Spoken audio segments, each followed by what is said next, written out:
Assalamualaikum warahmatullahi wabarakatuh. Perkenalkan, nama saya Bagus Prakoso dari kelas R2A.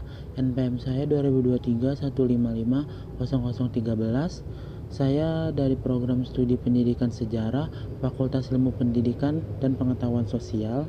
Hari ini saya membuat video pembelajaran sejarah mengenai materi yaitu peradaban India kuno yang terletak di lembah Sungai Gangga. Nah, selanjutnya apa aja sih yang akan dibahas pada materi peradaban India kuno yang ada di lembah Sungai Gangga ini? Nah, yang pertama itu kita lihat pembahasannya. Nah, di sini pembahasannya itu yang pertama itu adalah letak geografis lembah Sungai Gangga dan pusat peradabannya, lalu ada kondisi sosial politik dan pemerintahan, selanjutnya ada kondisi ekonomi dan budaya, selanjutnya ada kemunculan agama Hindu-Buddha di lembah Sungai Gangga, selanjutnya ada sistem kepercayaan dan religi, yang kelima itu ada kejayaan keruntuhan hasil budaya dan peninggalan lembah Sungai Gangga, dan selanjutnya adalah kesimpulan. Nah, pusat peradaban Sungai Gangga ini ada di pegunungan Himalaya, yaitu pegunungan di Windhyakena. Nah, sungai itu bermata air dari pegunungan Himalaya menuju kota besar seperti Delhi, Agra, Allahabad, Patna, Banares, melalui wilayah Bangladesh dan bermuara di Teluk Benggala. Nah, selanjutnya ada kondisi sosial politik lembah Sungai Gangga. Nah, kondisi sosial dan pendukung peradaban lembah Sungai Gangga ini adalah bangsa Arya yang termasuk bangsa Indo-Jerman. Bangsa Arya ini berkulit putih, berbadan tinggi, dan berhidung mancung. Mereka datang dari pegunungan Kaukasus dan menyebar ke arah timur. Nah, bangsa Arya ini diduga memasuki wilayah India itu antara tahun 2000 sampai 1500 sebelum Masehi melalui Celah Khyber, pegunungan Himalaya. Nah, selanjutnya itu ada kondisi politiknya. Nah, perkembangan kerajaan-kerajaan yang dipelopori oleh bangsa Arya ini seperti kerajaan Maurya, Gupta, dan Harsha yang berkembang pesat dengan raja-rajanya yang termasyhur dan memberikan dampak yang sangat signifikan dalam perkembangan wilayah India Utara pada abad ke-500 sebelum Masehi dan abad ke-600 sampai 600 Masehi. Selanjutnya itu ada raja-rajanya ini memberikan kesejahteraan dan kemakmuran kepada semua rakyatnya dan memberikan juga jaminan keamanan dan perlindungan kepada semua rakyat, walaupun itu dari rakyat dari luar kerajaan. Nah, selanjutnya sistem pemerintahannya itu di lembah Sungai Gangga ini kelanjutan dari pemerintahan yang ada di daerah lembah Sindhu atau Sungai Indus. Nah, sejak runtuhnya kerajaan Maurya ini terjadi kekacauan yang membuat peradaban India menjadi masuk ke abad pertengahan atau abad ke-8. Nah, lalu keadaan ini baru bisa diamankan kembali setelah munculnya kerajaan Gupta, yaitu penerus kerajaan Maurya. Nah, selanjutnya itu ada kerajaan Maurya.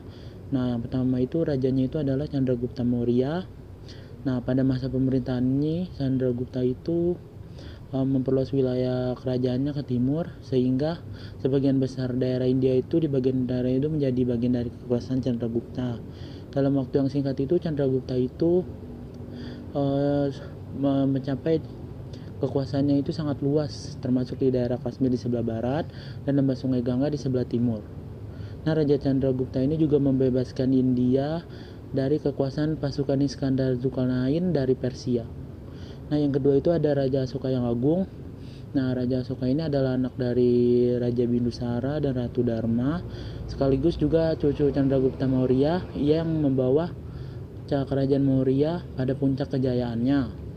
Nah, pada masa pemerintahan Asoka ini, agama Buddha ini berkembang dengan pesat, bahkan dijadikan sebagai agama negara. Karena waktu itu Raja Asoka itu memang beragama Hindu, tapi akhirnya dia menjadi agama Buddha karena ikut dari tradisi kakeknya, yaitu Chandragupta Maurya. Dan itu Raja Asoka itu meninggal dan kerajaannya itu terpecah-pecah menjadi kecil. Nah, baru pada abad ke-4 Masehi muncul seorang raja yang berhasil mempersatukan kerajaan dan berdirilah kerajaan Gupta, dan rajanya itu adalah Chandragupta I. Nah, selanjutnya ada kerajaan Gupta itu didirikan oleh Raja Chandragupta I tahun 320 sampai 300 Masehi dengan pusatnya itu di lembah Sungai Gangga. pada masa pemerintahan Raja Chandragupta I itu agama Hindu menjadi agama negara, tetapi agama Buddha bisa dapat berkembang. Seharusnya itu Kerajaan Gupta ini gemilang itu pada pada masa Raja Samudragupta, yaitu cucu Chandragupta I. Saat dia berkuasa itu, Kerajaan Gupta itu mengalami kejayaan dan juga masa keemasan yang baik. Nah, dia juga memperluas wilayahnya sampai Sungai Gangga dan Sungai Sindhu dan menetapkan kota Ayodhya sebagai kota kerajaannya. Itu ada Kerajaan Harsha. Pada mulanya itu Raja Harsha itu memeluk agama Hindu, tapi kemudian dia malah memeluk agama Buddha. Di sini wihara dan stupa banyak dibangun di tepi Sungai Gangga. Terus ada tempat-tempat penginapan dan rumah juga. Dia juga memperbaiki candi-candi yang rusak dan juga membangun candi-candi yang baru. Pemerintahannya itu abad ke-11 Masehi, yaitu Raja Harsawardhana. Nah, setelah itu tidak ada lagi nih raja-raja yang berkuasa. Akhirnya India mengalami abad pertengahan atau abad kegelapan. Nah, selanjutnya kondisi ekonominya dan budaya lembah Sungai Gangga itu, yang pertama ada kondisi ekonominya.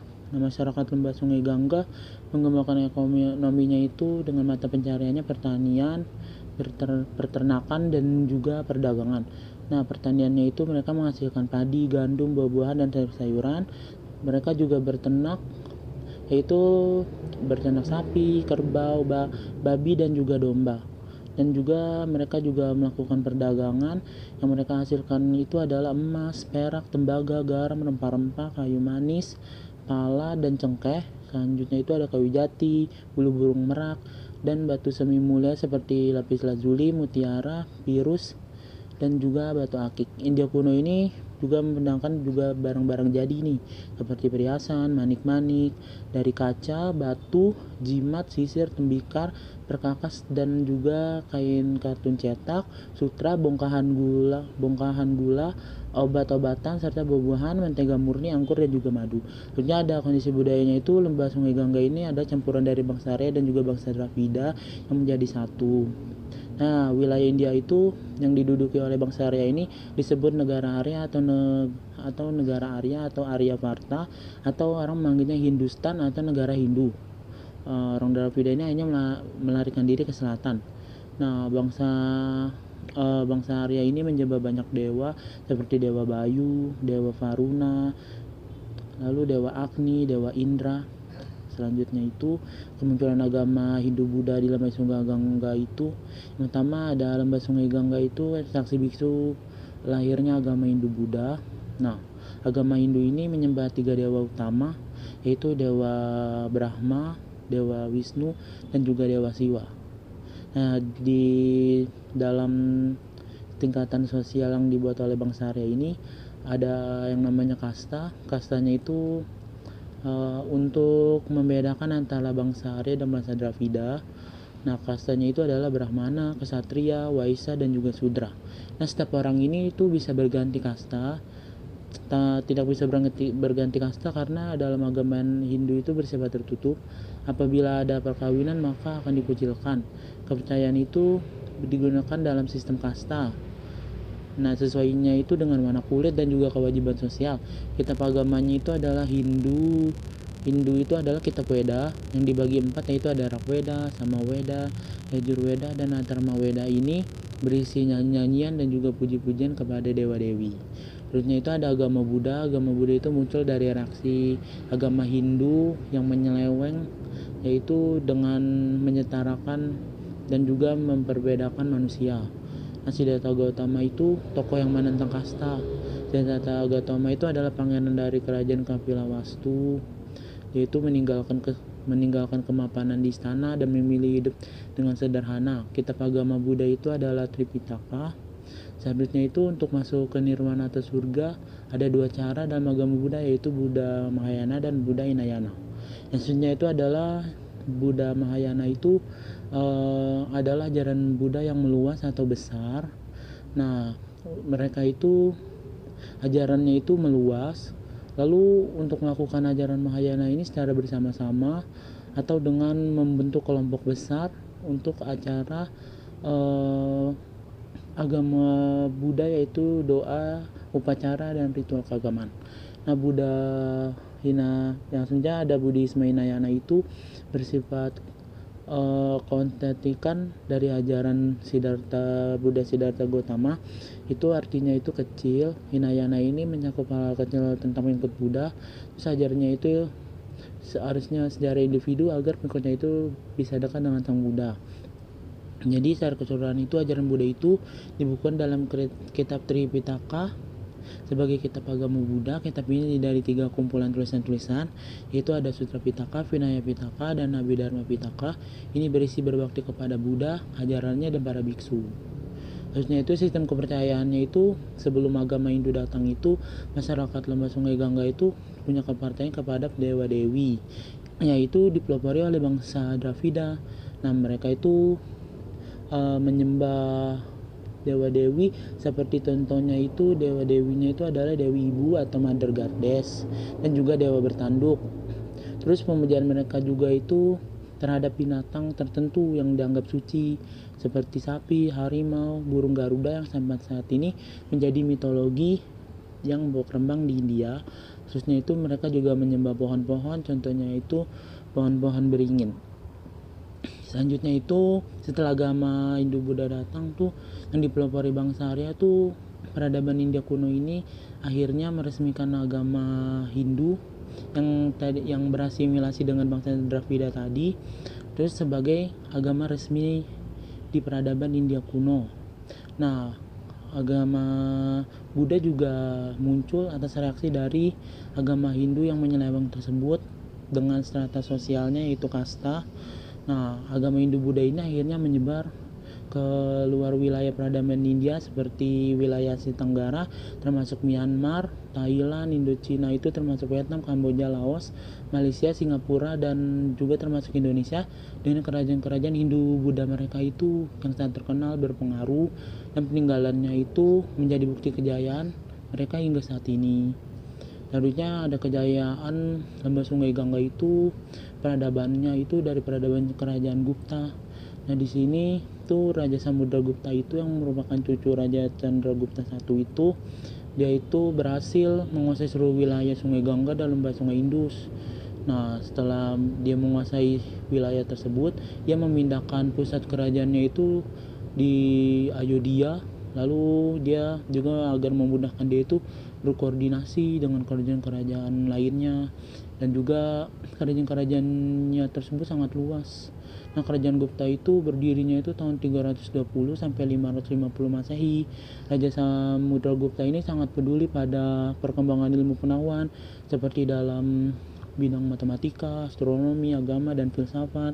Terus Raja Chandragupta ini juga menyumbangkan hasil-hasil karyanya yang gemilang itu, seperti salah satu pujangga yang terkenal itu adalah seorang pujangga yang bernama Kalidasa. Dia itu membuat sebuah karya sastra yang sangat besar bernama Sakuntala. Nah terus juga di kerajaan Gupta ini seni kerajinan patungnya itu juga sangat berkembang dengan pesat. Nah di sini ada pahat-pahatan di kuil Santa, terus bangunan-bangunan lainnya juga sangat bagus. Peninggalan Raja Samudragupta itu digantikan oleh putranya yang bernama Chandragupta II. Dia itu dikenal sebagai Vikramaditya. Dia itu juga membawa kemakmuran dan kesejahteraan, terus juga menghilangkan adanya konflik internal. Nah, dia itu juga membangun sekolah bernama agama Buddha di kota Nalanda, di mana mayoritasnya itu adalah agama Hindu. Nah selanjutnya itu ada kemasan kerajaan di kemasannya itu juga ada di kerajaan Harsha. Nah Harsha ini atau Harsawardhana itu menjadi raja itu pada abad ke-7 Masehi. Dia menjadi penguasa Thanesar dan Kanauj di India Utara. Nah dia itu juga mendandai periode penting dalam sejarah India nih. Dia menggeser negara dari era klasik itu menjadi abad pertengahan, di mana itu dia juga pelindung ilmu pengetahuan dan mendukung lembaga-lembaga Buddha. Biksu Buddha yang bernama Xuanzang ini mengunjungi India itu, dan dia itu menulis tentang catatan tentang masa keemasan dan kejayaan yang ada di kerajaan Harsha. Terus juga dia melihat dari sisi budaya dan agamanya juga. Terus Harsha sendiri itu adalah seorang penganut Buddha. Dia itu sangat taat dan dianggap sebagai orang yang menyelenggarakan perayaan agama Buddha. Dia juga uh, melindungi para cendekiawan seperti biksu di daerah-daerah tertentu, terus juga dia juga membahas masalah tentang agama, filsafat. Pada masa dia juga itu dibangun banyak biara, kuil-kuil, serta berkembang seni dan juga sastra. Nah, selanjutnya itu masa keruntuhannya itu ada pada kerajaan Gupta. Saat Raja Chandragupta meninggal itu diperintahkan oleh anaknya bernama Kamaragupta, yaitu merintah kerajaan yang sangat luas dengan cakap. Nah, dia mampu menjaga perdamaian dan menangkis tantangan kuat dari suku dengan nama Pushyamitra dan mencegah invasi bangsa Hun. Nah, lalu saat Raja Kumaragupta I meninggal, itu digantikan oleh anaknya bernama Skandagupta. Nah, itu merupakan penguasa terakhir dari dinasti Gupta. Karena Skandagupta itu seorang sarjana besar, tapi demi kesejahteraan warga ia melakukan beberapa pekerjaan konstruksi seperti membangun bendungan di Danau Sudarsan di Gujarat, India. Namun masa pemerintahannya itu hari-hari terakhir dari kemakmuran kerajaannya. Pasalnya setelah kematian Skandagupta banyak konflik internal nih di kerajaan Gupta. Terus juga dimanfaatkan oleh bangsa Hun. Kekuatan asing itu menyerang kerajaan Gupta dan akhirnya kerajaan Gupta runtuh pada tahun 570 Masehi, dan akhirnya di peradaban India kuno ini mengalami abad kegelapan. Akhirnya itu ada pola dari kerajaan Harsha juga. Raja Harsawardhana ini pertama itu dia memeluk agama Hindu dan menjadi memeluk agama Buddha. Terus dia itu penguasa dari abad ke-11 Masehi. Nah, bukan hanya itu saja, dia juga mengalami keruntuhan setelah kematiannya itu. Banyak serangan-serangan dari kerajaan seperti kerajaan Chaulukya, kerajaan Pallava di selatan, dan juga kerajaan Rajput di utara. Itu menjadi periode awal abad pertengahan dalam sejarah India. India Utara itu berubah menjadi beberapa kerajaan kecil yang masing-masing bersaing untuk mendapatkan dominasi regional. Nah, di sini ada raja-raja yang memerintah di lembah Sungai Gangga. Ada dari dinasti yang berkembang di kerajaan Magadha seperti contoh itu dinasti Haryanka, Sisunaga, Nanda, Maurya, Sunga, dan Kanwa. Terus raja-raja Maurya itu ada Chandragupta, Bindusara, Raja Asoka yang Agung, Dasarata, Samparati, Salisuka, Devavarma, Sadadarman, Biradarata. Terus ada raja-raja dari kerajaan Gupta juga seperti Chandragupta I, Samudragupta, Kaca, Ramagupta, Chandragupta II, Kumaragupta I, Skandagupta, Purugupta, Kumaragupta II, Buddhagupta, Narasimhagupta, Kumaragupta III, dan Wisnugupta. Selanjutnya dari kerajaan Harsha itu hanya satu raja, yaitu Raja Harsawardhana. Nah, selanjutnya hasil budaya dan peninggalannya itu, hasil budaya itu agama Hindu, agama Buddha, agama Jain, Pallava, bangsa Sangskrita, kitab Veda, kitab Tripitaka, kitab Siddhan, kerajaan Magadha, kerajaan Maurya, kerajaan Andhara, kerajaan Gupta, kerajaan Pallava, dan kerajaan Harsha. Terus peninggalnya itu ada Candi Mahabodhi, Candi Desa Patara, Candi Betargon, Pilar Kahaum, Kuil Sanchi, Kuil Emas kerajaan Gupta, Pilar dan Tugu Asoka. Terus ada gua buatan dari batu cadas, wihara, dan stupa, ada arca dari raja atau dewa-dewi, ukiran terakota atau lempengan-lempengan tanah, terus keramik dari tanah liat dan stempel binatang, ada kuil dan biara atau ghat, kota Mohenjo-daro, kota Harappa, patung Dewi Alam, patung Dewi Ibu, patung pendeta berjanggut, patung gadis menari dari kota Mohenjo-daro dan Harappa ya. Dan selanjutnya ada kitab Ramayana dan Mahabharata. Nah, ini adalah contoh gambar dari kota Mohenjo-daro sesudah ekskavasi dan sebelum ekskavasi. Yang bawahnya itu bekas kota Harappa sesudah ekskavasi, dan di bawahnya itu sebelum ekskavasi. Nah, ini adalah patung Dewi Ibu, ada Dewi Alam. Di bawahnya itu adalah benda peninggalan, yaitu sebuah torso yang terbuat dari batu. Selanjutnya ada patung pendeta berjanggut dari kota Mohenjo-daro dan Harappa. Selanjutnya juga ada patung gadis menari dari kota Mohenjo-daro dan Harappa yang terbuat dari perunggu. Selanjutnya ada stempel binatang yang terbuat dari lempengan tanah itu bergambarkan binatang seperti gajah, harimau, sapi, badak, pepohonan seperti pohon beringin, dan di bawahnya itu adalah barang-barang perhiasan seperti kalung, cincin, gelang, dan lain-lainnya. Nah, ini adalah contoh gat yang ada di lembah Sungai Gangga. Di sini di dalam gat ini ada upacara orang meninggal. Jadi saat orang meninggal itu disemayamkan di gat tersebut, lalu nanti mayatnya itu akan dibakar di pinggir Sungai Gangga. Setelah dibakar, abunya itu akan diharungkan ke Sungai Gangga. Nah, kesimpulannya itu peradaban lembah Sungai Gangga ini ada di pegunungan Himalaya dan pegunungan Windyakena. Terus kota-kota besarnya itu yang dilewati Sungai Gangga itu Delhi, Agra, Allahabad, Patna, Banares, terus melalui daerah Bangladesh dan bermuaranya itu di Teluk Benggala. Selanjutnya itu pendukung peradaban lembah Sungai Gangga adalah bangsa Arya. Dia itu berasimilasi dengan bangsa Dravida, yaitu dari bangsa Indo-Jerman. Nah, mereka itu menciptakan agama Hindu dan juga agama Buddha juga berkembang atas reaksi dari penyelewengan agama Hindu tersebut, itu sistem kasta. Terus di sini sistem sosial politiknya juga berkembang dengan pesat.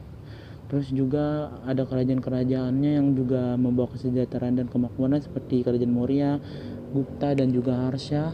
Selanjutnya itu hasil budayanya itu adalah agama Hindu-Buddha. Lalu peninggalannya itu ada candi, wihara, kuil dewa, gat, kota kuno, Mohenjo-daro dan Harappa, patung raja, dewa, dewi dan pendeta, istana kerajaan, stempel binatang, ukiran, keramik dari tanah liat, koin emas, tugu raja yang bisa kita lihat hingga saat ini di masa modern. Dan yang terpenting itu adalah kitab Ramayana dan Mahabharata.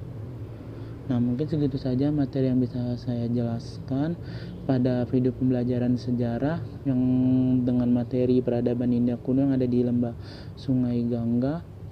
Mudah-mudahan apa yang saya jelaskan ini bisa menambah ilmu semuanya, terus juga menambah pengetahuan yang lebih luas mengenai tradisi dan juga kebudayaan yang ada di India kuno. Nah, mohon maaf bila ada salah-salah kata dalam penyampaian materi, mohon dimaafkan. Nah, saya akhiri video pembelajaran ini dengan mengucapkan wassalamualaikum warahmatullahi wabarakatuh.